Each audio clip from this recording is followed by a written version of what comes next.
Virou até notícia de jornal em novembro de 1953, a inauguração do primeiro supermercado do Brasil, que vinha com uma novidade incrível, um sistema em que o freguês se serve sozinho. O estabelecimento ficava na Rua da Consolação, quase esquina com a Paulista, e como dizia a notícia, colocava São Paulo no nível dos mais adiantados centros dos Estados Unidos e da Europa. As fotos vinham com legendas explicativas. Uma dona de casa escolhe os artigos que deseja comprar sem intervenção do balconista, apenas auxiliada pelo carrinho que encontra na entrada. A caixa registra os preços, passando os pacotes a um funcionário que os coloca num saco de papel. Muito moderno, já que antes eram os funcionários que pegavam os produtos nas prateleiras para os clientes. No supermercado chamado Sirva-se, era tudo tão novo ainda que dizem...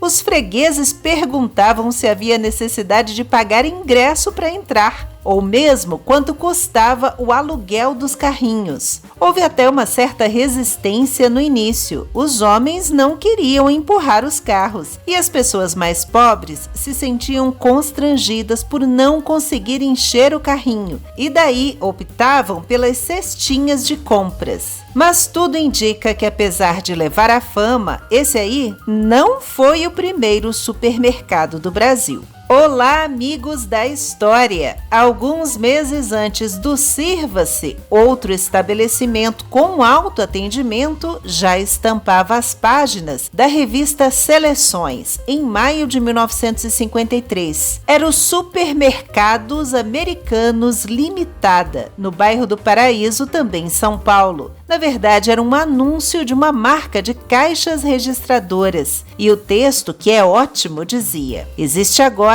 um supermercado, ou seja, um amplo armazém com grande variedades de produtos de primeira necessidade e câmaras frigoríficas abertas para conservar certas mercadorias sempre novas e frescas, sem ficarem escondidas da vista dos clientes. E o anúncio ainda confirmava que o público aceitou com agrado o sistema de autosserviço, ou seja, o já famoso método americano pelo qual os fregueses servem a si mesmos, sem a interferência de caixeiros, o que permite estabelecer os preços mais baixos. Tudo ideia desse moço aí de gravata borboleta de bolinha, o senhor Richard Roberts, que, segundo a legenda, estava satisfeitíssimo com os resultados. Mas e se eu disser que um brasileiro teve essa iniciativa antes dos gringos? Pois é, conheçam agora o seu Gomes, que, conforme diz a mesma revista, e também em São Paulo multiplicou as vendas graças à introdução do autosserviço. E é preciso então fazer justiça ao senhor Sebastião Gomes Alexandre, dono do Depósito Popular Limitada, do ramo alimentício, que em 1953 já usava o novo método há 5 anos. Só não se chamava supermercado, mas já não tinha mais empregados atendendo no balcão, fazia tempo. E em 1956, o supermercado Disco era inaugurado no Rio de Janeiro. E assim foram se difundindo as grandes redes até chegarem os hipermercados. Mas as pequenas vendinhas ainda resistiram. Nos bairros afastados, nas beiras de estrada, nas pequenas vilas e cidades, nunca faltaram fregueses para os velhos armazéns, para as antigas mercearias e quitandas, do baleiro no balcão, da balança e do papel grosso para embalar todo tipo de secos e molhados, da caderneta onde eram anotadas as compras até que o comerciante recebesse o dinheiro e riscasse do papel o nome do devedor e da dívida,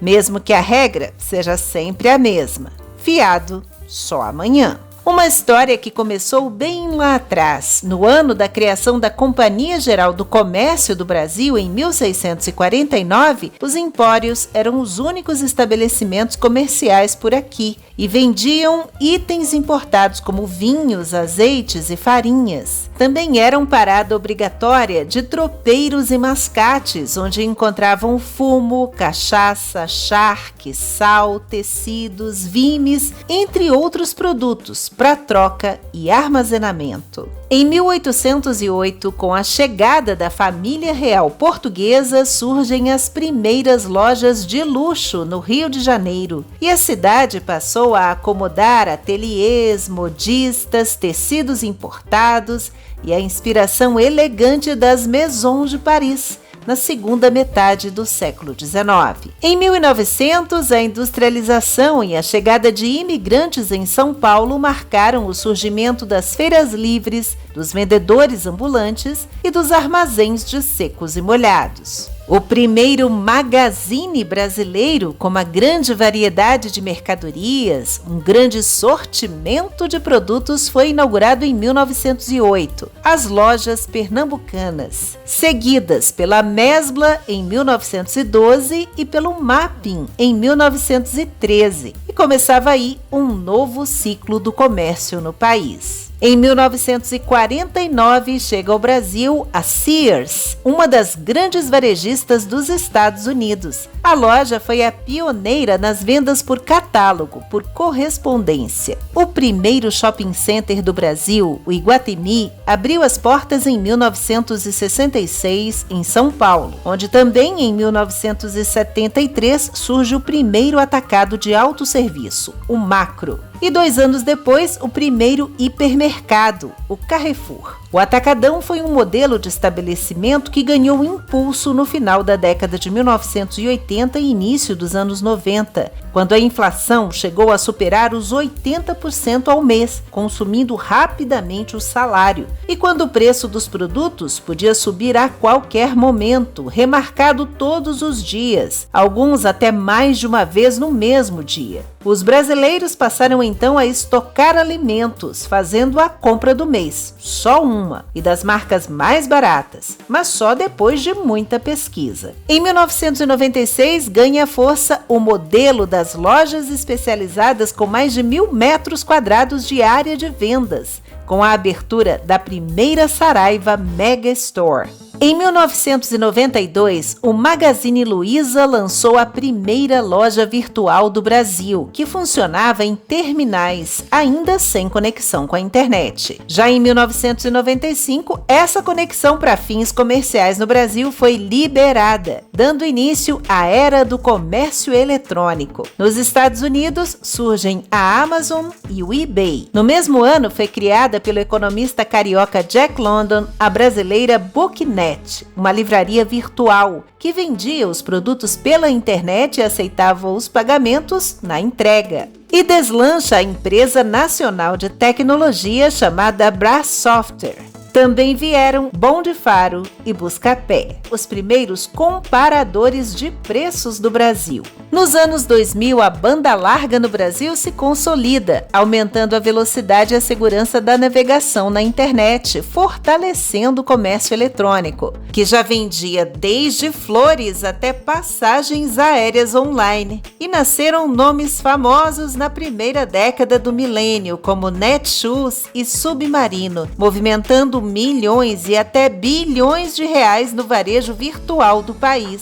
A praticidade dos smartphones e aplicativos aqueceu ainda mais esse mercado, desencadeando depois também fusões e aquisições de marcas conhecidas. E nos últimos anos, plataformas asiáticas como Shopee, Shein e AliExpress estão aumentando a participação no comércio online brasileiro. Todas essas inovações tecnológicas ainda não determinaram o fim das lojas físicas, mas já mudaram para sempre a cara dessa atividade. Obrigada por assistir, deixe o seu like se gostou deste vídeo e aproveite para se inscrever no canal e conferir outras curiosidades também. E até a próxima com uma história a mais.